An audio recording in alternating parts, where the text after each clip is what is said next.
In week 3, our cash game lineup on DraftKings totaled 154 points. We'll debrief on that lineup and then look forward to week 4 on DraftKings with a cash and GPP lineup. All coming up next.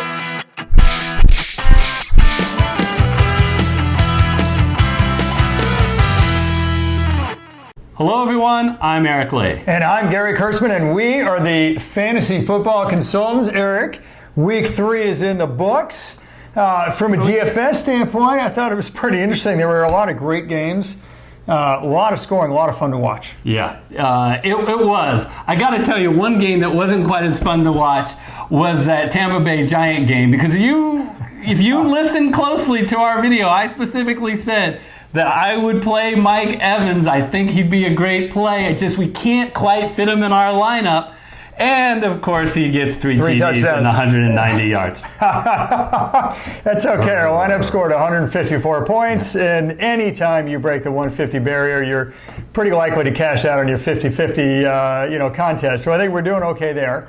We had some players who did really well. Obviously, Mike Evans would have, but the players we chose, look, Dalvin Cook, went off for 27 points against Oakland for exactly the reasons that we figured he would. Oakland's got a very bad run defense. They've shown that over and over again. Nelson Aguilar took advantage of injuries the way we would have expected him. He went off for 24 points. At a very cheap price versus Detroit. Same thing with Greg Olsen. Tight ends have been destroying Arizona. Greg Olsen destroyed them further. And we knew that with Kyle Allen, he would need a security blanket, and that's exactly what Olsen was for them, 25.5 points. All right, so let's turn our attention to week 4 with a cash game lineup, and with lots of requests, we're even looking to doing a GPP lineup this week. Let's go into the studio. So welcome to the DraftKings studio. And we have 5 winners each week, Eric, for our DraftKings contest. And the week 4 qualifiers, congratulations to Rockwin Pyle. Rockwin wrote a review on iTunes and was randomly selected as a winner of the DK contest. Also, congratulations to Cone Air, because he picked Dalvin Cook as the top scoring running back. Congratulations, Cone Air. Now, that leaves 3 more winners to qualify. 3 more qualifiers, thank you, to be chosen, and that will be among the group of 4. Hustlematic, Brian McAllister III, Sports Fanatic, and Sub-Zero Archangel. So we are going to spin the wheel. So if you're one of these 4, you do not want to be selected on the wheel, because this is the person who will be out. Yep. So we'll see. Round and round it goes. Archangel. No, don't clap. It's the wrong sound bite. Okay, so the other 3 do qualify, but congratulations, Sports Fanatic, Brian McAllister, and Hustlematic. You all qualified for the free DK contest. Okay, so for all of you who didn't win, don't worry. We're going to do the contest again this week, and the following week, and the following week, all the way up to week 9. And this week's contest, you enter into the YouTube comment section 3 things. The highest scoring wide receiver based on FanDuel scoring. That's on the main slate. You pick your number 1 choice, and then you pick your second choice of wide receiver to be used only in tiebreaker. And of course, put your DK username and get it all in the YouTube comment section by 10 a.m. Pacific Standard Time on Sunday. Remember, main slate players only. And Gary, let's now talk about week 4. Yeah, week 4. Now, let's start with quarterbacks. And there is, Eric, there's a bevy of great selections at all the positions. But what I love most about quarterback is there are great values this week. Now, You recall from our 9-class DFS Master Class series, quarterback is not necessarily the position that you want to pay up for, because the higher priced quarterbacks return their value less consistently than other positions. What you want to look for, if you can, is great value. And Eric, everybody knows about Pat Mahomes. Everybody has Lamar Jackson. They're great quarterbacks. They also come with high prices. But if I scroll down here, Eric, way down, there is an incredible bargain. Eric, right here at Case Keenum of Washington. Yeah. At only $4,900. And Eric, that amazes me. Look, folks, I'm not trying to say that Case Keenum is the best quarterback, but what I am trying to say is that he has an incredibly high floor. Look, the guy has the 4th most passing yards in the NFL. And that's through 3 games. We're starting to get some statistical significance here. Now, he's also, Eric, had at least 2 touchdown passes in every single game. Sometimes more, but that's his floor. Oh, and by the way, the team that he's facing, the New York Giants, have a bottom 5 pass defense. What I read from all that is an incredibly high floor at only $4,900. Eric, if you look at the quarterbacks around them, they don't have nearly as high a floor as Case Keenum. I'm pretty darn excited about this pick. Yeah, I think it's a great pick. Now, I think a lot of people may be concerned, will he get benched mid-game? Look, he turned the ball over 6 times last game. 3 interceptions and 3 fumbles. And they didn't bench him. This is not Dwayne Haskins' time. They've already interviewed Jay Gruden, and he's saying, look, we're sticking with Kirk Cousins for the time being. Or Kirk Cousins? Yeah, Case Keenum. How did Kirk get in there? He's just like, nobody's playing me. I want to play. So that did not appear to be a worry, at least for this week. So as we move to running back, Gary, we all, especially since we were able to save at quarterback, we want to pay up at running back. That is always where you can, as we say in our master's class, where we can get the greatest bang for our buck, who pay off with the highest consistency. Yep. Here's the problem. Ezekiel Elliott's not on the main slate. Saquon Barkley is hurt. Alvin Kamara is not a possible pick. Yep. So who is, and it's screaming at us, Christian McCaffrey. Yeah. And especially, you want to go with the big dog here, folks. Especially on DraftKings, he's so valuable because of how much he is involved in the offense. And I was really encouraged by the performance of Kyle Allen in his first game to be able to continue to move the ball. I think they're going to rely on the running game even more today, as long as the game script doesn't turn negative against Houston. But remember, even if it does turn negative, he can really help you in the passing game. Well, and that's right. And catching passes over the middle is something that Houston is not very proficient at defending. Look, here's the deal. Christian McCaffrey is literally 1 fantasy point away from being the top fantasy point getter in the running back slate. Yeah. Right? And he's going against a bad run defense. And they give Kyle Allen a backup quarterback, so they're leaning even more on McCaffrey. That just screams not only high ceiling, high floor, high price, high everything, but you pay up for the big dogs at running back, like Eric said. Running backs, you want guys that have a lot of touches. He had 30 in week 1, 28 in week 3. So that's why the running backs, the high-priced running backs, return their expected fantasy value more consistently than any other position. They simply get the touches. Speaking of that, speaking of high-priced running backs, I'm feeling like a drunken sailor who's opening his wallet, folks.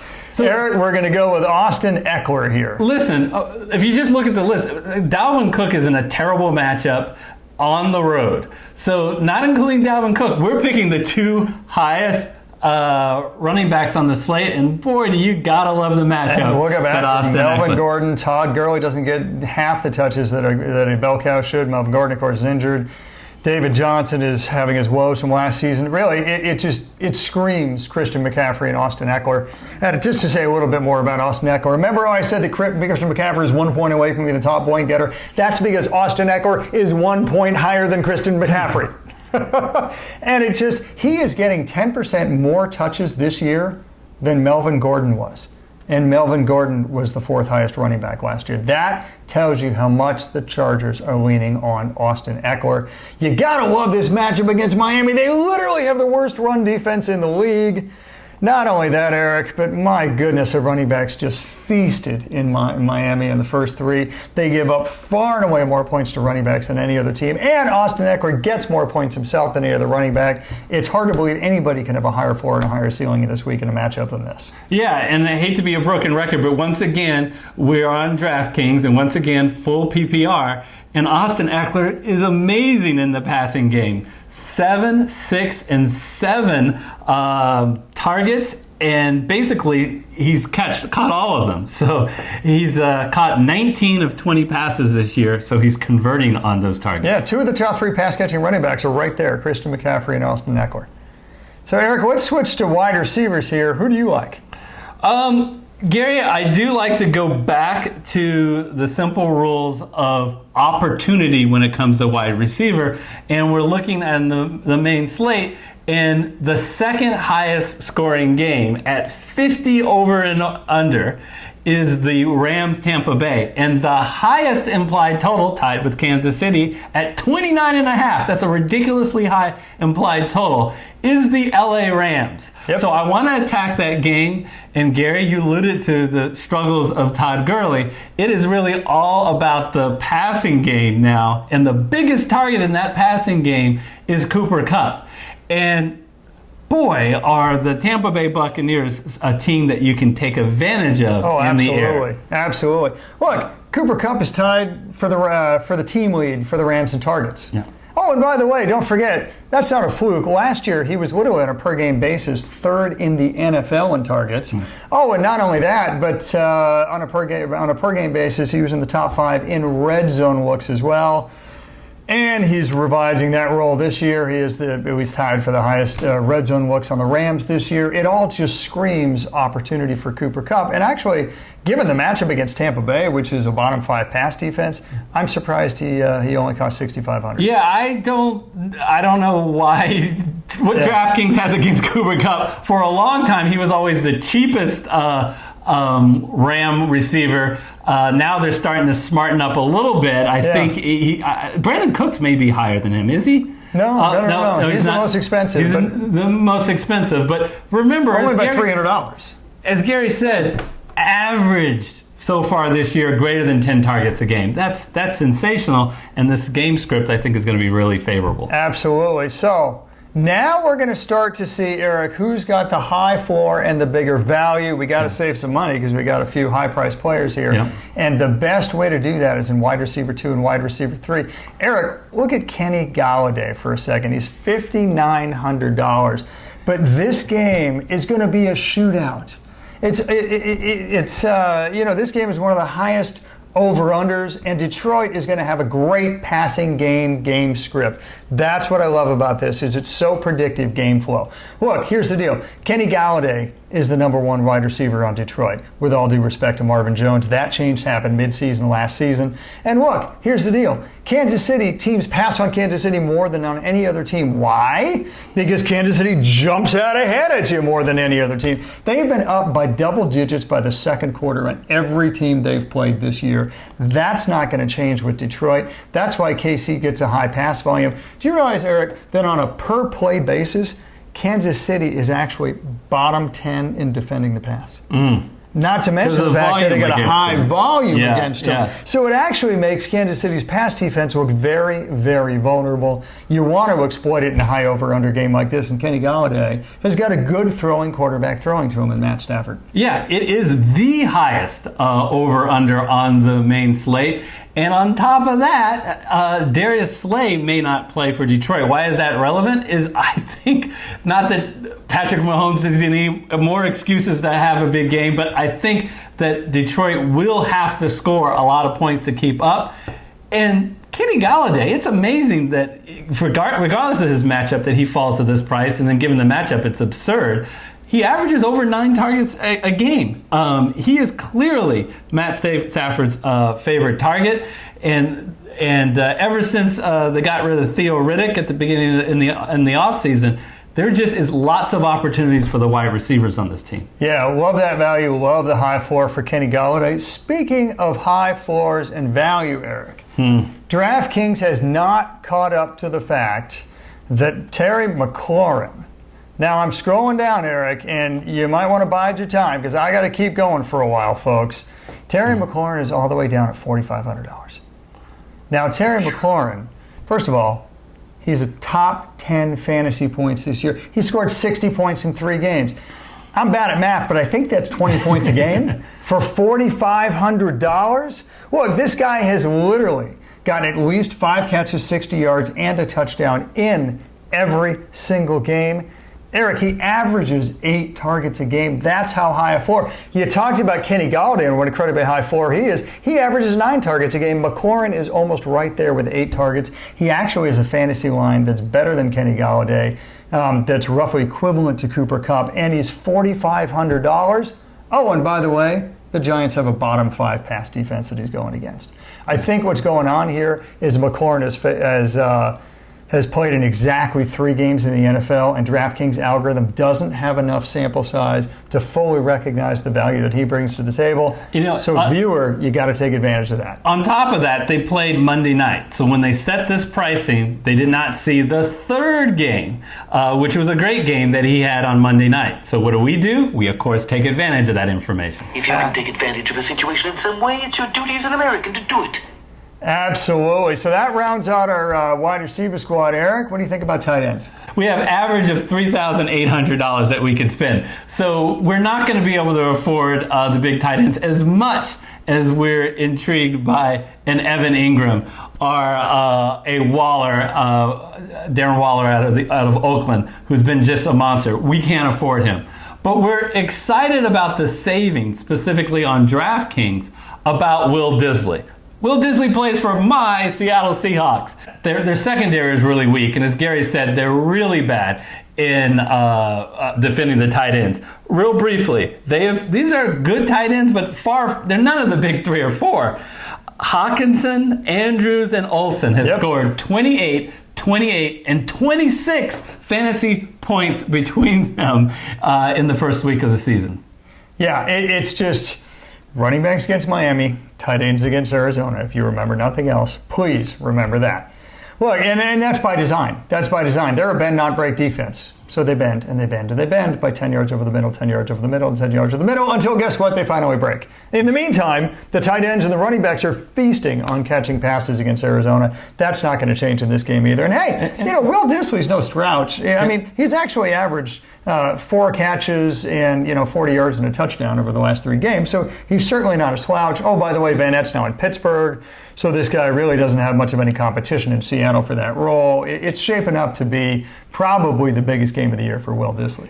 And Seattle has other weapons on the offense. Tyler Lockett, DK Metcalf have looked good. So they have to focus whatever they have on the wide receivers. So I think Dissly can have a very big game. What are we going to do in the flex, Gary? We still can only spend $3,900 between our flex and our defense. Do you know what my 4 favorite words in the English language are? Yeah, free square running back. Free square running back. I just love that phrase. Nothing, and I mean nothing comes close. Especially in cash games. To returning the expected fantasy value in cash games than free square running backs. Your free square running back slot is brought to you by Wayne Gallman. I feel in my heart of hearts for Saquon Barkley fans or owners if you're in a season-long league. That tackle hurt. That high ankle sprain, Eric, it looked bad for who I think is pound for pound the most talented running back and one of the most exciting players in football. I feel for the guy, but hey, NFL is all about opportunity, and this opportunity is Wayne Gallman's. Well, here's the deal. He inherits the role. I'm not trying to say that Wayne Gallman has Saquon Barkley's talent. I mean, the guy runs a 4.6 40, and he isn't nimble enough to make a whole lot of people miss. But the upside, just based on the role, is immense. And give me a moment here. I got to scroll all the way down to 4,600. So cue the Jeopardy theme here. Here we go. Yeah. Wayne Gallman Jr. There he is. So Gary, one of the things that you have to be concerned about when you're picking Wayne Gallman, because he plays on the Giants, who are just a bad team, is you can be subject to a bad game script where he gets phased out of the game. But not in this game. This is a game in which the Giants are actually favored to win at home. We've got a home favorite. Well, we got a home favorite. Let's face it, the way they play, their running backs are never game scripted out of it. I mean, Saquon Barkley does really well when they're underdogs by 10 or when they're favored by 3. This happens to be when they're small favorites here. But Wayne Gallman can actually catch passes. He's got pretty good hands. He really does step into that Saquon Barkley role. He is not Saquon Barkley. But Saquon Barkley averages 25 touches per game. If Wayne Gallman can even get 70% of that. Oh, and by the way, as of this filming, there's no other running back on the roster, just the fullback Elijah Penny. Now, they're going to change that. They're looking at running backs to sign off their own waiver wire, the real waiver wire, the NFL waiver wire right now. And the reality is this. You got to pay $4,600 for that kind of volume. It's just It's too big to pass up. So let's go ahead and pick him. We've talked enough about him. The last place that we have 3,200 to spend on a defense. Yeah, so that's not too bad. And there's a defense, Eric, that I'm surprised is priced this low, and that's 3,200 for the Ravens. Because they're going against the Cleveland Browns, and if there's one thing that everybody should remember if they've watched 5 minutes of the Cleveland Browns on offense, is that Baker Mayfield, Eric, is running for his life. Seriously, I mean, I really feel bad for the guy because I really do actually think that he's pretty talented. But when you're running for your life and just hucking up passes on almost every pass play, it's just, it's awful. I mean, Cleveland has averaging 4 turnovers per game, most of that generated by Baker Mayfield. 4 sacks per game, right? And 2 turnovers per game for Baker Mayfield. That's an easy 8 points right there, let alone the fact that Cleveland's scoring has been muted so far this year. Cleveland is one of those teams that you want to go up against. And not only that, but you got a top 5 defense statistically in the Baltimore Ravens. Eric, for 3,200, it's actually a great value. So real briefly, our lineup is Case Keenum at quarterback. We save some money there. We get the 2 best running backs in the business, McCaffrey and Eckler this week. And then some quality wide receivers in Kupp, Galladay, and McLaurin. Will Disley is the cheap tight end we think will have value. The free square running back of Wayne Gallman. Love that one. And the Ravens D. So as usual, please watch our website to the extent that some information comes out at fantasyfootballconsultants.net. We will go into the post relation to our DFS lineups on FanDuel and DraftKings and update them. Yes, for any injuries, for any news, etc. And again, here's our lineup. We don't necessarily expect people necessarily to take this lineup with whole cloth. But to the extent that our analysis really resonates with you, absolutely, please take these players and start them. Obviously, our track record has been very good. We think our model works. And we hope that you enjoy this. Absolutely. So, Eric, should we pivot? We have a GPP lineup again this week as well. We can go ahead and pivot to that. Now, we've already filled out that lineup for you. Yeah, so last week we just did GPP plays, and we heard from 4 people they really appreciated the GPP lineup. So the compromise is we're going to give you a full GPP lineup as requested, trying to be responsive to our viewers, but we're not going to update it for new information, and we're not going to track it. We're not going to talk about how we did each week on the GPP to keep the shows not be an hour.